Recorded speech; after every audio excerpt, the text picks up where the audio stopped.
Kalau dia pernah berbuat kesyirikan dan sebagian dia sudah ketahui kemudian dia masih melakukan kesyirikan,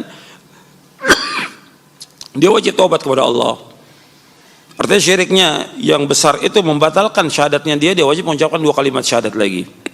Seperti yang disebutkan oleh Syekh Dr. Shalih Fauzan di dalam kitabnya I'anul Mustafid, Syarah Kitab Tauhid, dan juga para masyayikh yang lainnya. Kalau memang dia sudah mengetahui tentang itu, tetap dia masih berbuat kesyirikan, maka dia bertaubat kepada Allah dengan taubatan nasuha. Dia mengucapkan 2 kalimat syahadat, ya nggak perlu di depan orang banyak, cukup dia 1 orang atau dia sendiri mengucapkan 2 kalimat syahadat, kemudian tetap dia kembali kepada Allah Ta'ala, meninggalkan semua perbuatan syiriknya, menyesali semua perbuatannya, kemudian dia punya azam yang kuat untuk tidak mengulangi lagi. Kemudian dia belajar. Ya, kebanyakan orang yang bertaubat ini tidak belajar. Antum wajib belajar, dan semuanya wajib belajar. Belajar tentang agama Islam ini wajib. Mereka yang taubat dari perbuatan syirik, mereka yang taubat dari perbuatan bid'ah, mereka yang taubat dari menyanyi atau musik, atau dia sebagai bintang film, atau dia sebagai pekerja di tempat-tempat yang haram, dia wajib taubat kepada Allah dengan taubatan nasuha dan wajib belajar. Terus belajar. Harus belajar, bukan jadi panitia pengajian, bukan. Belajar agama yang benar. Belajar sungguh-sungguh Al-Qur'an wa sunnah al-fahmi salaf. Duduk di majelis ilmu. Bergabung dengan kaum muslimin. Meskipun dia sebagai seorang pejabat atau orang yang dikenal atau banyak orang, tetap duduk bersama kaum muslimin. Karena dia ingin taubat yang diterima oleh Allah. Karena yang kita tuju dengan taubat kita diterima, kita ingin masuk surga. Dan mudah-mudahan Allah mengampuni semua dosa. Jangan sampai kita kembali lagi dalam perbuatan dosa itu. Bab juga diceritakan, ada orang-orang yang dia bertaubat, dia ceritakan dulu tentang kesyirikannya. Bahkan ada dai yang senang cerita tentang perbuatan syirik yang dulu.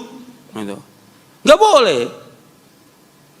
Dia wajib taubat kepada Allah atas semua perbuatan dosa dia dari syirik atau bid'ah, dia wajib dia taubat kepada Allah. Dan jangan diceritakan lagi. Jangan ceritakan lagi pada orang dalam dakwah itu, dulu saya pernah berbuat syirik, dulu saya pernah berbuat bid'ah, ikut dengan orang-orang. Gak perlu ceritakan. Allah sudah tutup, kok dibuka lagi? Yang akhirnya ini termasuk apa? Mujahirin.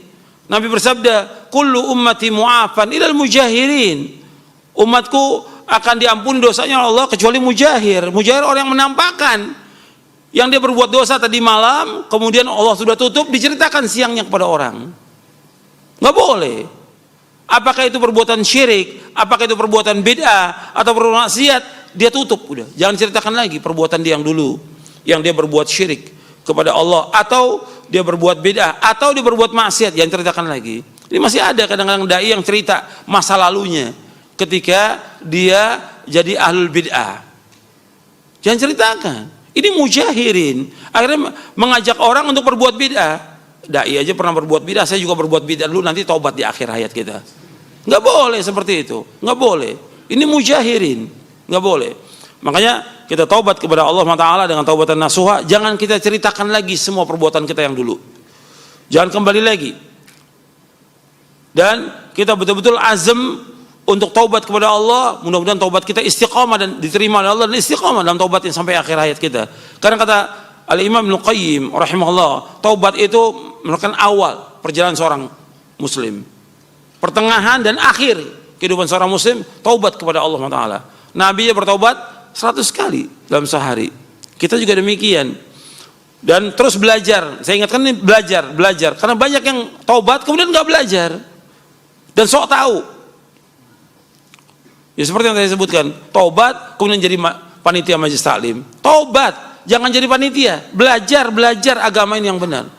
Sungguh-sungguh, kemudian mengamalkan amal-amal soleh dan terus mohon kepada Allah agar taubat kita diterima oleh Allah Ta'ala, dan mudah-mudahan kita diakhiri oleh Allah dalam keadaan husnul khatimah.